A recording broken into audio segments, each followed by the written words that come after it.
Islam is a collection of teachings and practices that were common in Arabia during the time of Muhammad. There were several tribes of Jews preaching monotheism in Arabia. These Jews had the Torah, along with tons of other stories that were recorded in the Talmud and other sources. Many of the stories in these additional sources were based on biblical characters, but they were fictitious. Stories about Abraham being delivered from a fire, or a bird teaching Cain to bury his brother, or Solomon talking to animals. Muhammad heard the stories, and now they're in the Quran. There were also a variety of tales about Jesus and Mary that certain heretical Christian groups believed. Stories about Jesus speaking at birth, Jesus giving life to clay birds, Mary giving birth under a palm tree, and so on. No historian on the planet believes that these stories are authentic, but they were popular in Arabia during the 7th century. Muhammad heard them, and now they're in the Quran. In Surah 18, Allah tells us that Dhul Qarnayn, the Arabic name for Alexander the Great, traveled so far west he found the place where the sun sets. This was a popular story during Muhammad's lifetime. Muhammad heard it, now it's in the Quran. The Quran even claims that Alexander the Great was a devout Muslim, when we know historically that he was a complete pagan. During Muhammad's time, the Sabians, who are mentioned several times in the Quran, recited a creed. La ilaha illallah, there is no God but Allah. Muhammad heard this creed and simply added the words, and Muhammad is his messenger. The Sabians also prayed at all 5 of the times Muslims prayed during their prescribed daily prayers.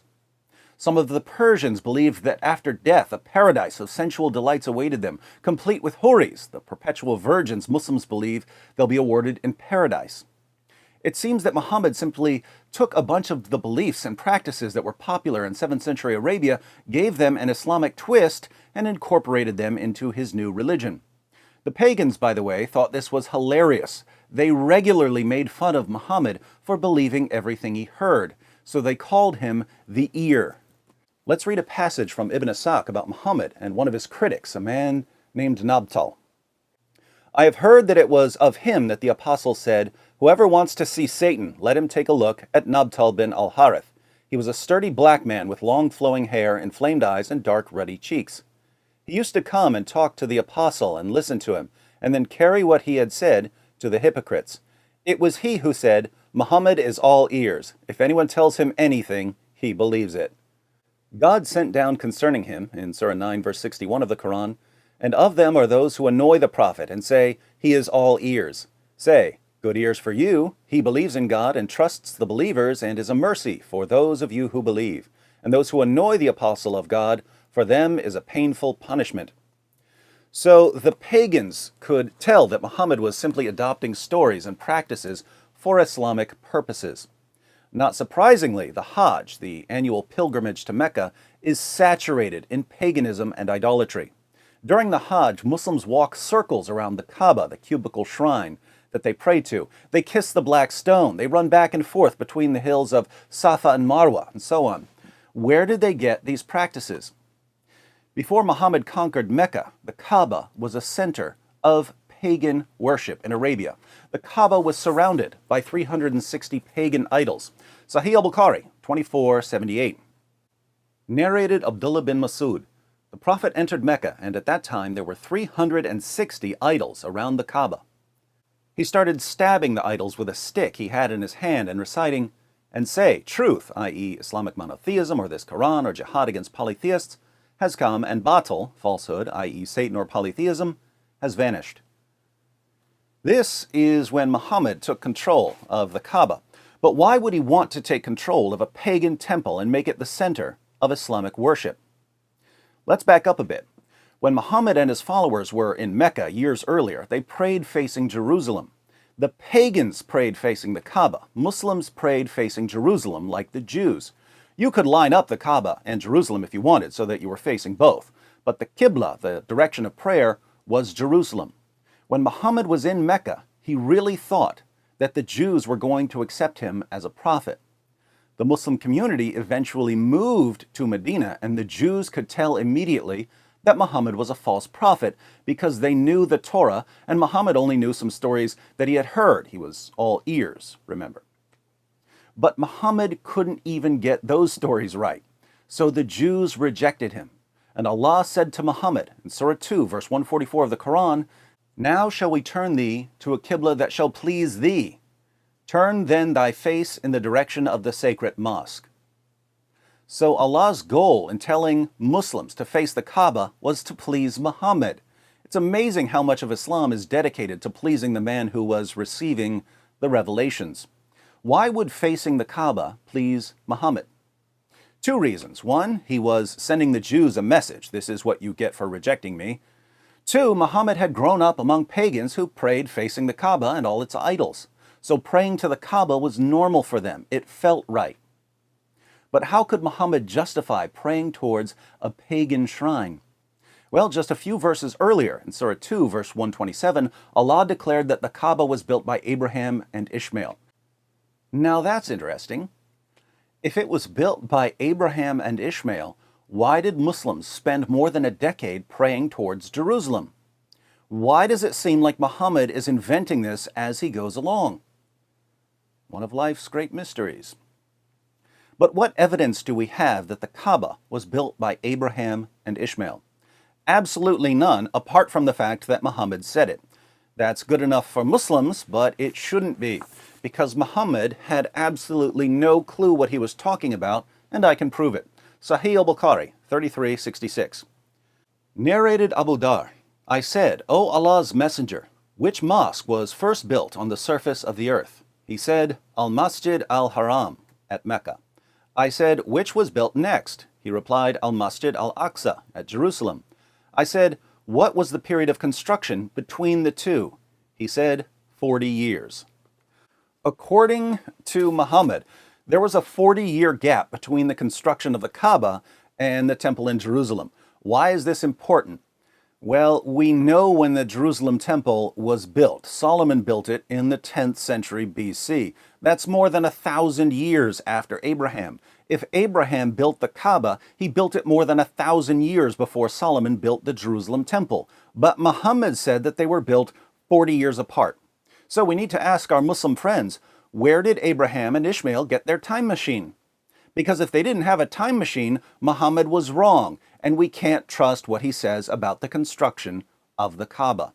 And without Muhammad making up stories about Abraham and Ishmael and the Kaaba, the only evidence we have tells us that Muslims are bowing down to a pagan temple and taking a pilgrimage to a pagan temple and walking circles around a pagan temple. By the way, why do Muslims walk circles around the Kaaba? The pagans walked circles around the Kaaba too. Why did they do that? The Muslim scholar and Quran translator Yusuf Ali, in his commentary on the Quran, has an appendix on ancient forms of pagan worship. He writes, "It will be noticed that the sun and the moon and the 5 planets got identified each with a living deity, god or goddess, with characteristic qualities of its own. The ancients knew about the stars and constellations, but they also knew about 7 heavenly objects that seemed to have their own motions: the sun, the moon, Mercury, Venus, Mars, Jupiter, and Saturn. They didn't have telescopes yet, so they didn't know about the other planets. According to the pagans, each of these 7 heavenly objects was orbiting the earth, and each was associated with a particular pagan deity. Why did the pagans of Mecca circle the Kaaba 7 times? To honor and worship the 7 planetary deities that they believed were circling the earth. This is as pagan as you can possibly get, and now this thoroughly pagan practice is one of the 5 pillars of Islam. But let me guess, if it looks like paganism and walks like paganism and talks like paganism, it must be pure monotheism in disguise, right? When they visit the Kaaba, Muslims do their best to kiss the black stone. That's funny, the pagans of Arabia used to worship stones too. Sahih al-Bukhari, 4376. Narrated Abu Raja al-Utaridi, "We used to worship stones, and when we found a better stone than the first one, we would throw the first stone and take the latter. But if we could not get a stone, then we would collect some earth, i.e. soil, and then bring a sheep, and milk that sheep over it, and perform the tawaf around it. When the month of Rajab came, we used to stop the military actions, calling this month the Iron Remover, because we used to remove and throw away the iron parts of every spear and arrow in the month of Rajab." What did the pagans worship? A stone. and they would trade that stone for a better stone to worship. When does that process stop? When you get to the best stone, the black stone at the Kaaba. That's what the pagans did. What do Muslims do when they get to the Kaaba? They kiss the black stone. It's as if Muslims are saying, we want to be as idolatrous as possible, but we're still not idolaters. Interestingly, even Muhammad's companions understood that kissing the black stone was idolatry, but they kept doing it anyway because Muhammad had done it. In Sahih al-Bukhari 1597 we read, narrated Abbas bin Rabi'ah, Umar came near the black stone and kissed it and said, no doubt I know that you are a stone and can neither harm anyone nor benefit anyone. Had I not seen Allah's messenger kissing you, I would not have kissed you. This is Umar, the second rightly guided caliph, saying that he knows he shouldn't be kissing a pagan idol like the black stone, but he does it anyway because Muhammad did it. But there's more idolatry during the Hajj. When the pagans took the pilgrimage to Mecca, they would run back and forth between the hills of Safa and Marwa. They ran back and forth between them to honor the pagan idols. Yusuf Ali comments on Surah 2, verse 158 of the Quran, the virtue of patient perseverance and faith leads to the mention of two symbolic monuments of that virtue. These are the two little hills of Safa and Marwa, now absorbed in the city of Mecca, and close to the well of Zamzam. Here, according to tradition, the lady Hagar, mother of the infant Ismail, prayed for water in the parched desert, and in her eager quest round these hills, she found her prayer answered and saw the Zamzam spring. Unfortunately, the pagan Arabs had placed a male and a female idol here, and their gross and superstitious rites caused offense to the early Muslims. Now, how do we know that Hagar and Ishmael were ever at these hills? Because Muhammad said it, right? And Muhammad's the guy who thought that Abraham and Solomon lived 40 years apart and that Alexander the Great was a Muslim? Least reliable source of historical information ever. But what do we actually know here? We know that pagans used to run back and forth as part of their idol worship, and the early Muslims knew this as well. Sahih al-Bukhari 3847 narrated Ibn Abbas, to run along the valley between the two green pillars of As-Safa and Al-Marwa mountains was not sunnah, but the people in the pre-Islamic period of ignorance used to run along it and used to say, we do not cross this rain stream except running in great haste. Now, this is devastating to Islam because Ibn Abbas says that this practice was just a pagan practice. It wasn't part of the sunnah of Muhammad. Notice the commentary at the bottom. This statement of Ibn Abbas is wrong, as most of the religious scholars consider it a sunnah of the Prophet. Most of the religious scholars, in order to rescue Islam, have to throw Ibn Abbas under the bus. This is getting ridiculous.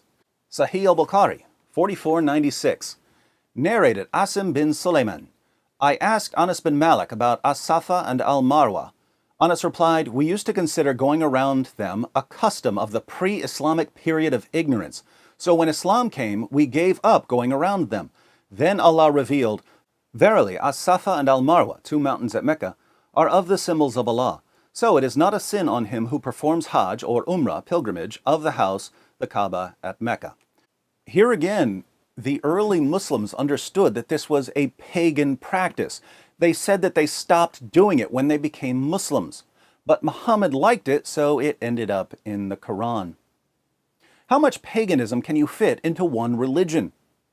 Quite a bit, it seems.